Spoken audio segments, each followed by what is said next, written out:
ఉన్న బంగారాన్ని విడిపించి ఆ రోజు ఆన్లైన్ రేటుకే మేము కొంటాం. Sharma gold company. కార్తీక మాసం అనగానే నాకు ఫస్ట్ గుర్తొచ్చేది ఏంటో తెలుసు రామ్ గారు, మ్మ్. మీ కార్తీక పురాణమే. ప్రతి సంవత్సరం చెప్పుకుంటున్నాం, ఈ సంవత్సరం కూడా చెప్పబోతున్నారు మీరు. సో ప్రేక్షకులందరికీ నిజంగా చెప్పాలంటే ఇది ఒక శుభవార్తే. చక్కగా మీ కార్తీక పురాణం పెట్టుకుంటే చాలు, ఆ రోజుకి సంబంధించిన పురాణానికి సంబంధించిన పూర్తి విశేషాలు అందించేస్తున్నారు. సో దీనికి మాత్రం స్పెషల్ థ్యాంక్స్, ధన్యవాదాలని చెప్పాలి, థ్యాంక్స్ కాదు. సుమన్ టీవీ వారి సౌజన్యంతో ఏటా ప్రతి కార్తీక మాసంలో చక్కగా ఎవరి ఇంట్లో ఎవరు ఆన్ చేస్తే వాళ్ళ ఇంట్లో 30 రోజులు చెప్పగలుగుతున్నాం. ఈ అవకాశం ఇప్పుడు నేను చెప్పడం వాళ్ళు వింటాం కాదు, చెప్పే అవకాశం రావడం కూడా ఎంత అదృష్టం, భగవంతుని దయ్యే కదా రమ్మగారు, అంతా అంతే. కూడా అదే అనుకోవాలి. ఎవరైనా మన మాట వింటున్నారంటే ఆ మాట వినిపించే అవకాశం లభించడం ఉంది, చూసావా? రాయించుకుని రావాలి. నేను అలా రాయించుకొచ్చాను, మీ వాక్కు రమ్మగారు అది. అలా దొరికింది అంతే అవకాశం. అదిగోండి ఇదే రైట్. అయితే కార్తీక మాసం అనగానే కొన్ని అనుమానాలు, సందేహాలు ఉంటాయండి. ఈ నెల మొత్తం పాటించాల్సిన నియమాలు కానీ, ఎలాంటి జాగ్రత్తలు తీసుకోవాలి, కొన్ని అడ్డంకులు వస్తాయి, అలాంటప్పుడు ఏం చేయాలి, ఇలాంటి సందేహాలు ఉన్నాయి రమ్మగారు. అయితే సందేహాల కంటే ముందు బ్రీఫ్ గా అసలు కార్తీక మాసం మనం ఏం చేయాలి ముందు అది మాట్లాడుకున్నాక తర్వాత సందేహాల గురించి మాట్లాడుకుందాం. అలాగే మొదట స్నానం కార్తీకంలో, అవును. తర్వాతది దీపం, తర్వాతది దానం, ఈ ఉపవాసం. ఇవి ఇంపార్టెంట్. అలాగేనండి. కార్తీక స్నానం అంటే పొద్దున్నే లేచి ఎర్లీ మార్నింగ్. నీ ప్రశ్న అదే కదా, అంతే. ఎప్పుడు అని. ఎర్లీ మార్నింగ్ ముందు వాక్యాలు చెప్పేస్తా పూర్తిగా. అట్లనే. తెల్లవారుజామున సూర్యోదయానికంటే ముందు, ప్రాతకాలం కంటే ముందే స్నానం చేయటం. ఈ స్నానము ఒట్టిగా ఇంట్లోనే కాకుండా వాపి కూప తటాకాదుల్లో స్నానం చేస్తే, అంటే నుయ్యి కానీ, బావి కానీ, దిగుడు బావి కానీ, ఎక్కడైనా చెరువు కానీ, స్విమ్మింగ్ పూల్ కాదు స్విమ్మింగ్, పాండ్ కానీ, నది కానీ, సముద్ర స్నానం నెలలో ఒకరోజు చేస్తాం. వీటిలలో ఎక్కడైనా స్నానం చేయటం. స్నానం చేసిన తర్వాత దేవాలయ దర్శనం ఒకటి ఇంపార్టెంట్గా చెప్తారు. కార్తీకానికి దీపం చాలా ముఖ్యం. ఇది ఆశ్వేజ మాసం తర్వాత వచ్చేటువంటి కార్తీకం అంటే శరదృతువు. ఇప్పుడు మనకి శ్వాసకోశాలకు సంబంధించినటువంటి సమస్యలు వస్తాయి, తప్పకుండా దీపం పెట్టుకోవాలి. ఆ దీపారాధన తాలూకు ఆ ధూమాన్ని పీల్చడం వల్ల ఆరోగ్యం బాగుపడుతుంది. కార్తీక దీపంలో పరమేశ్వరుడు ఉంటాడు, ఇది మెయిన్. తర్వాత దానం చేసుకోవటం. దానాలు రకరకాలు, చాలా రకాల దానాలు చేయొచ్చు. తిలా దానం చేయటం, బట్టలు వస్త్రదానం చేయటం, దీపదానం చాలా అఖండమైన ఫలితాన్ని ఇస్తుంది. రకరకాల దాన ప్రక్రియలు. తర్వాత దేవాలయ దర్శనాలు, ఇంట్లో దీపం పెట్టుకోవటం, దేవాలయంలో దీపం పెట్టుకోవటం. చివరిగా ఉపవాసం. కార్తీక నక్తాలని చేస్తారు. పగలల్లా ఉపవాసం ఉండి రాత్రి చుక్కలు చూశాక భోజనం చేయటం నక్తం అంటారు. నక్తము అంటే రాత్రి, కార్తీక నక్తాలు అదే దాని పేరు. లేదా పొద్దున భోజనం చేసేసి రాత్రిపూట ఉపవాసం చేయటం. ఒకటి కార్తీకంలో నక్తాలు చేస్తారు, లేకపోతే పర్వదినాల్లో ఉపవాసం ఉండొచ్చు. అవి ఎట్లా 4 సోమవారాలు, తర్వాత 2 ఏకాదశులు, పౌర్ణమి, అమావాస్య. ఈ తిథుల్లో ఉపవాసం చేయటం. పగలు ఉపవాసం ఉండటం, సాయంకాలము దీపారాధన చేసుకోవటం, భోజనం చేసేయటం. ఈ విధానాల్లో దేన్నైనా తీసుకోవచ్చు. అయితే కార్తీకం అనగానే మనం శివారాధన స్పష్టంగా వింటాం. కానీ ఈ నెలలో ఉన్న ప్రత్యేకం ఏంటంటే, మనం ఒక ప్రధానమైన సంగతి చెప్పుకోవాలి. మా భగవంతుడు కృష్ణుడు చెప్పాడు, మాసానాం మార్గశీర్షోహం అని. నేను మాసాల్లో మార్గశీర్షాన్ని అని చెప్పినప్పటికీ కూడా మార్గశీర్షానికి లేని ఒక అత్యద్భుతమైన ప్రత్యేకత ఈ కార్తీక మాసానికి ఉంది.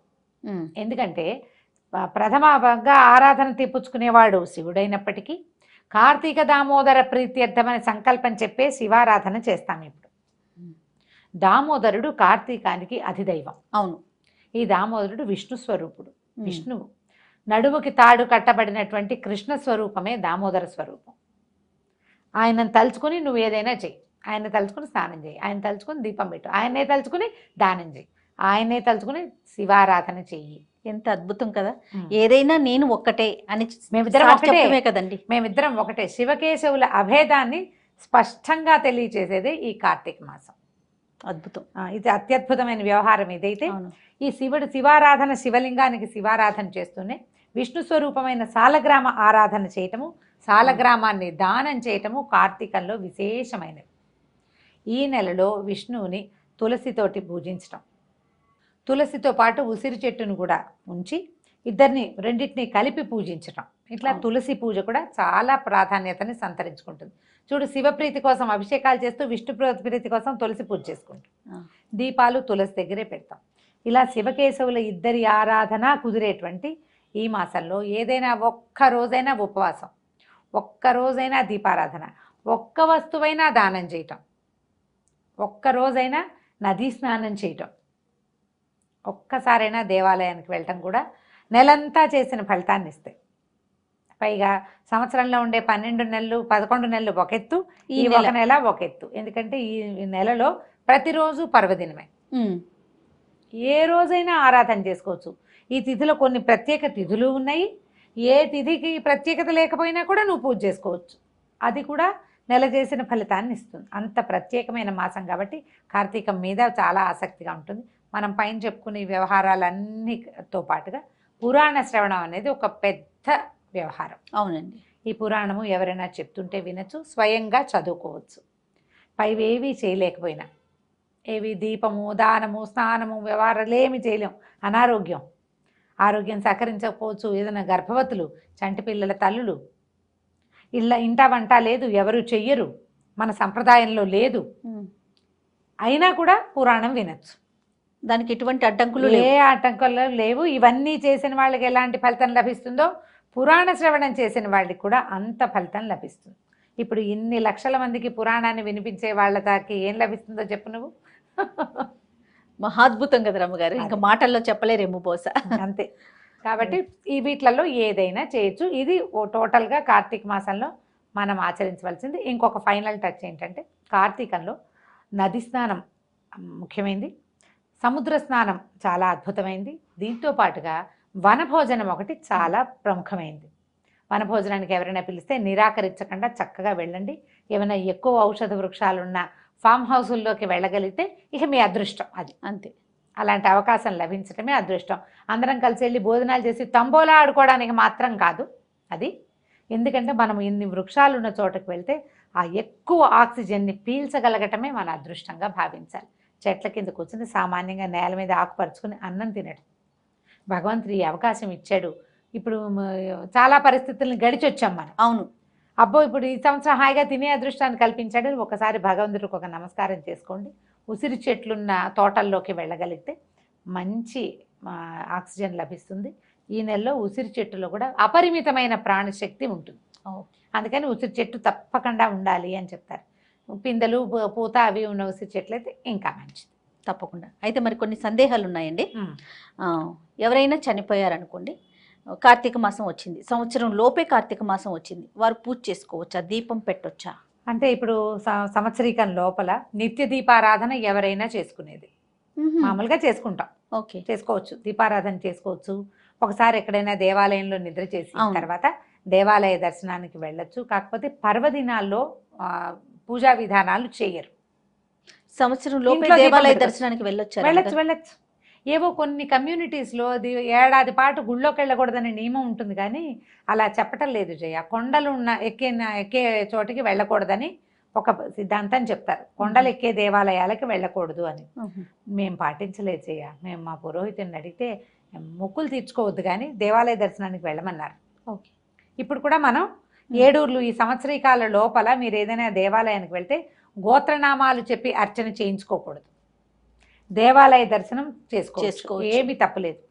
ఈ పర్వదినాల్లో చేసుకునేటువంటి దీపారాధన అంటే ఇప్పుడు ప్రత్యేక ఆరాధనలు చేస్తాం కదా, వాకిట్లో దీపం పెట్టడం, ఆకాశ దీపాలు పెట్టడము, తులసి దగ్గర ప్రత్యేకంగా దీపం పెట్టడం, పౌర్ణమి రోజు చేయటము అవి చెయ్యొద్దు. నిత్య దీపారాధన పెట్టుకోవచ్చు, తప్పలేదు. ఓకే. ఇప్పుడు పీరియడ్స్ టైంలో ఇప్పుడు నెలంతా పెడతాము సాధారణంగా, కార్తీక మాసంలో ఒక 5-6 రోజులు పెట్టలేకపోతాం కదా, అప్పుడు ఏంటండి ఏమన్నా ఇబ్బంది అనిపిస్తుందా? ఇబ్బంది అనిపిస్తే మానేస్తాము. ఒకవేళ మీకు అవకాశం ఉండి మీరు పక్కన కూర్చుని ఇంట్లో ఎవరైనా పెట్టేటది పెట్టుకోవచ్చు. మీకు అవకాశం లేదు, మీరు ఇంట్లోనే ఉంటారు, ఆ 5 రోజులు మానేయండి. 5వ రోజున 4వ రోజున స్నానం చేస్తారు.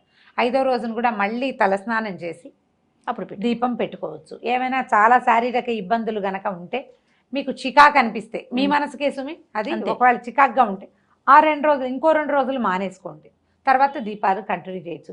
ఈ పోయిన 7 రోజుల పుణ్యాన్ని నేను ఎలా సంపాదించాలని దిగులు పడద్దమ్మా. ఎవరికి ఏది ప్రాప్తమో ముందే చెప్పుకున్నాం కదా, ఇక్కడ రాసుకొస్తాం మనమని కదా. కాబట్టి వస్తుంది, వచ్చే సంవత్సరం ఫినిష్ చేసుకుంటాం. అయినా కార్తీకంలో ఒకరోజు దీపం పెట్టినా చాలు, ఒకరోజు స్నానం చేసినా చాలు అని చెప్తున్నాం. పదే చెప్తున్నాం. ఇది కార్తీక పురాణంలో చెప్పింది, మన మాట కాదు, పురాణంలో చెప్పబడిన మాట. పురాణాల్లో మన ఋషులు ఆల్రెడీ మనకి చెప్పారు, అదే కదా ప్రమాణం మనకి. కాబట్టి పోయినాయి రోజులు అని దిగులు పడి బాధపడద్దు. కుదిరితే చేసుకోండి, కుదరకపోతే మానేయండి. సత్యనారాయణ వ్రతాలు చేసుకుంటారు, కేదారేశ్వర వ్రతం చేసుకుంటారు కార్తీకంలో, ఏకాదశుల్లో చేసుకోవచ్చు. మీ ఓపిక, ఈ రోజు తప్పించి ఇంకో రోజు చేసుకోండి అంతే. ఓకే. నూనెని ఎలాంటి నూనె వాడాలి రమ్మగారు? ఇప్పుడు నెల రోజులు మనం దీపం పెట్టుకుంటాం, తులసి దగ్గర పెడతాము, కొంతమంది గుమ్మాల దగ్గర కూడా పెట్టుకుంటారు కదా, ఎలాంటి నూనె మంచిది, ఎలాంటి తైలం? దేవుడి దగ్గర అయితే ఆవు నెయ్యి, లేదా ఆవు నెయ్యి రోజు పెట్టలేము అనుకుంటే పర్వదినాల్లో ఆవు నెయ్యి, వాకిళ్లలో నువ్వుల నూనె. నువ్వుల నూనెలో దీపం నూనె తేవద్దు, అంటే దీపం నూనె అని ప్రత్యేకంగా కనపడుతుంది, అది పూర్తి స్థాయి నువ్వుల నూనెగా మాత్రం భావించబడట్లేదు కాదు. అవును, కాబట్టి మంచి నువ్వుల నూనె, ప్రశస్తమైన నూనె పడుకోండి.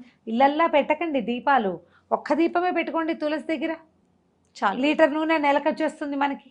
అవును, చాలా పెడితే బోళ్ళంత నూనె కావాలి, బోళ్ళు ఖరీదు అని బాధగా ఉంటుంది. ఇబ్బందులు ఎవరికైనా ఉంటాయి కదా, ఆర్థికమైన ఇబ్బందులు తప్పవు, ఆలోచిస్తాం. అవును, ఎలాగోలాగా ఏదో ఒకటి పెట్టద్దు. పోనీ ఇన్ని రోజులు పెట్టలేరు, కేవలం పర్వదినాల్లో మాత్రమే పెట్టండి, మంచి నూనెతోటి పెట్టండి.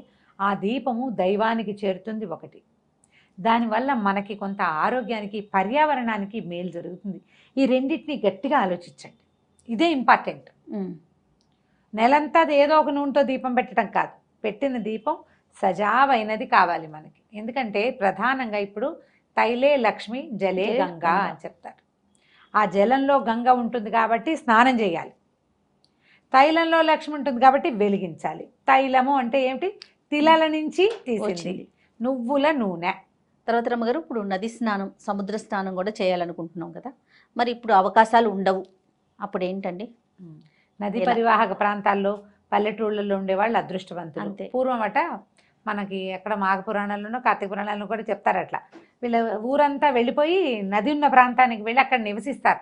ఈ మాసం అంతా తీర్థానికి వెళ్తారు, ప్రతిరోజు పిల్లల్ని అక్కడికి తీసుకెళ్తారు, దూరం వెళ్ళి పూజ చేసుకుని తిరిగి వస్తారు. అది వేరే పనులు చేయరు, ఈ పని చేసేవాళ్ళట ఇది వరకు. Okay okay. మా వాళ్ళు ఎవరో 2-3 కూడా అట్లాగే చెప్తారు, నదులున్న ఊళ్ళల్లోకి వెళ్ళిపోయి ఉండిపోతాము చేసుకునే వాళ్ళము అని. రోజు నదీ స్నానం కోసం మా అమ్మగారు అట్లా వెళ్ళేవారు, రాజమండ్రి వెళ్ళిపోతుండేవారు స్నానం చేయటం, రోజు గోదావరిలో స్నానం చేయటం కోసం. అవకాశం ఉంటే సరే. ఇప్పుడు బావులు లేవు, నూతులు లేవు, ఉన్నవేమో హ్యాండ్ పంపులు కూడా లేవు. అసలు హ్యాండ్ పంప్ ఉన్న అదృష్టవంతులే చేయవాళ్ళు.